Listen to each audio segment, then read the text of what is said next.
Well, if you have enjoyed the first two episodes of this series talking about Sodom and Gomorrah, the Red Sea crossing, Mount Sinai, you are in for a treat because we have two more, the Ark of the Covenant and Noah's Ark. Today we are going to be talking about the Ark of the Covenant with Kevin Fisher from Ark Discovery International, arcdiscovery.com. Welcome back, Kevin. Thank you. Nice to be here. We're happy to have you here. We have some artifacts on the table we want to get into right away. I'm sure most of our viewers are familiar with the Ark of the Covenant, if not seeing it in Indiana Jones, then Sure. in other places. Yeah. But here is something very interesting, I find.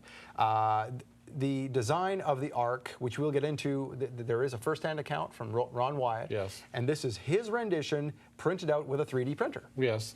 In the back, we see the drawing that he had Jim Pekoski do. He told Jim how to draw it.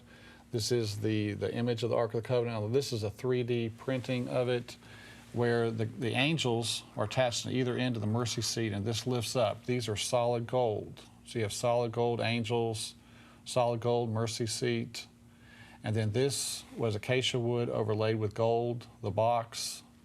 And so the mercy seat, was very holy, and so it was made of solid gold.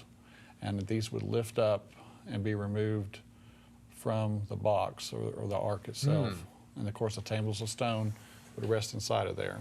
Now, another thing we want to point out before we get into any more detail is this tiny little pomegranate right here. Now, this is an actual size that something was found in the cave that we're going to speak of in a moment on the way to find the Ark. Yes, there's a tunnel that eventually led to the Ark in Mr. Wyatt's excavations from 79 to 82. I believe this was found in 1979. It's a little ivory pomegranate that the Israeli Antiquities Authority, Mr. Wyatt, gave it to them. Of course, anything he would find during the dig, he would turn over to them. If it was not of any value, they would give it back to him. But they kept this. But shortly afterwards, the Israel Antiquities Authority some things were stolen out of it. Oh. And this was one of the items. And so it ended up in the hands of a French antiquities dealer. And so the Israel Antiquities Authority had to buy it back. And it's documented they spent $550,000 buying this back because they knew it was real. $500,000 Yes. for that. Right. Now, why is it so special? Because it's the only item from the first temple ever made public or ever found made public. Really? So on the shoulder of it, it says, "Holy to the priests in the temple of Yahweh." So this was a priestly item. There's a hole drilled in the bottom of it where a little scepter would stick up into the bottom of it. Okay.